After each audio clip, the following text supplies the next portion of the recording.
কোন কোন সম্পদে জাকাত দিতে হবে এবং কত শতাংশ করে জাকাত দিতে হবে, খুবই গুরুত্বপূর্ণ এবং মৌলিক একটা প্রশ্ন। কয়েক ধরনের সম্পদের জাকাত দিতে হবে। নাম্বার 1, স্বর্ণ রূপা, নগদ টাকা এবং বাণিজ্যিক পণ্য, অর্থাৎ যে পণ্য কেনা হয়েছে বেচার উদ্দেশ্যে, এরকম পণ্য, যেমন দোকানের মালামাল, যে সমস্ত জিনিস আপনি কিনছেন দোকানে হোক আর বা গোডাউনে হোক আর অন্য কিছু হোক, এমনকি ল্যান্ডের বিজনেস করেন আপনি, অনেক ল্যান্ড আপনি কিনে রেখেছেন, কেন? আপনার উদ্দেশ্য হলো এটা আপনি বিক্রি করবেন, অর্থাৎ এটা আপনার বাণিজ্যিক পণ্যের অন্তর্ভুক্ত। এরকম যদি হয় তাহলে সেক্ষেত্রে এই সকল পণ্যের জাকাত দিতে হয়। এই সব পণ্য এবং এই সব জিনিস অর্থাৎ নগদ অর্থ, স্বর্ণরূপা এবং আপনার বাণিজ্যিক পণ্য, নগদ অর্থ, স্বর্ণরূপা, এই সব সম্পদের জাকাত দিতে হয় বছরে একবার 2.5% করে। অর্থাৎ 1 বছর যদি এটা আপনার কাছে থাকে তাহলে জাকাত দিতে হবে কত পার্সেন্ট? 2.5%, শতকরা 2.5%। 1 লাখ টাকা থাকলে 2,500 টাকা, 1 লাখ টাকা স্বর্ণ থাকলে, স্বর্ণরূপা মিলিয়ে থাকলে 2,500। শুধু স্বর্ণ যদি থাকে তাহলে 7.5 ভরির আগে জাকাত আসে না। স্বর্ণের সাথে যদি একটু রূপা থাকে বা ক্যাশ টাকা থাকে তাহলে দুইটার অর্থ মিলেয়া 7.5 ভরি হওয়া স্বর্ণ হওয়া জরুরি না, তখন 52.5 ভরি রূপার সমান মূল্য হলেই হয়ে যায়, যেটা 2 লাখ প্লাস টাকা হলে আজকাল হয়ে যায়। তো এই যে স্বর্ণ এবং রূপা এবং নগদ অর্থ এবং বাণিজ্যিক পণ্য, এগুলোর জাকাত একভাবে হয়। নাম্বার 2, গবাদি পশুর জাকাত সেটা দেওয়া লাগে যদি গবাদি পশু আপনার চরে পুরে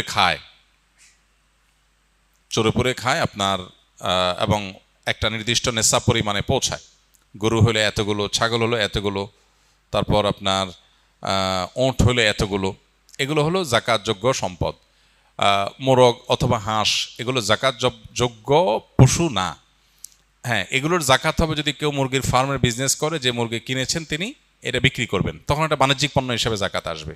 পশু হিসেবে জাকাত আসবে শুধুমাত্র এই যে ছাগল, ভেড়া, দুম্বা, গরু এবং ওঁট, মহিষ, এগুলোর জাকাত আসবে। এগুলো নির্দিষ্ট নেশাব হলে, কোনোটা 40টা, কোনোটা 5টা, হ্যাঁ, আকার অনুযায়ী আপনার জাকাত আসবে। এগুলোরও বছরে একবার জাকাত আসে। তৃতীয় জাকাতের আরেকটা পণ্য হলো কৃষিজাত পণ্য, যে সমস্ত ফসল আমরা করি এই ফসলগুলোর জাকাত দিতে হয়।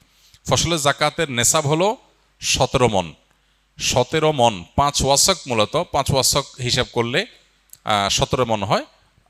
এই হিসাবে কিছুটা ভিন্নতর মত আছে, বাকি এটা প্রসিদ্ধ এবং মোটামুটি গ্রহণযোগ্য যে 17 মন যদি হয়ে যায় তাহলে সেখানে আপনার যদি আকাশের বৃষ্টির পানি থেকে হয়ে যায়, প্রাকৃতিক পানি থেকে হয়ে যায়, আলাদা পানি সিঞ্চন করা না লাগে, তাহলে সেক্ষেত্রে 100 ভাগের 10%।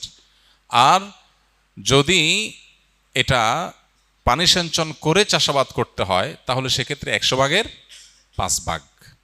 অর্থাৎ আমাদের দেশে যে ফসল হয় এগুলো প্রায় সবগুলোই নিজস্ব সেচ সিস্টেমের মাধ্যমে করতে হয়, অটোমেটিক হয়ে যায় এরকম জিনিস নাই, খুব কম। তো নিজস্ব পানি সিঞ্চন বা সেচ সিস্টেমের মাধ্যমে যেগুলো করা লাগে এগুলো সবগুলো প্রতি 100 কেজিতে 5 কেজি খাদ্যশস্য গরিব দুঃখীদেরকে দান করে দিতে হবে। এটার সাথে বছরের সম্পর্ক নাই, এটা হলো যতবার ফসল উঠবে ততবার জাকাত আসবে। এ হলো মোটামুটি জাকাতের ব্যাপার, যে সমস্ত সম্পদের জাকাত হয় এবং যত % করে জাকাত হয়।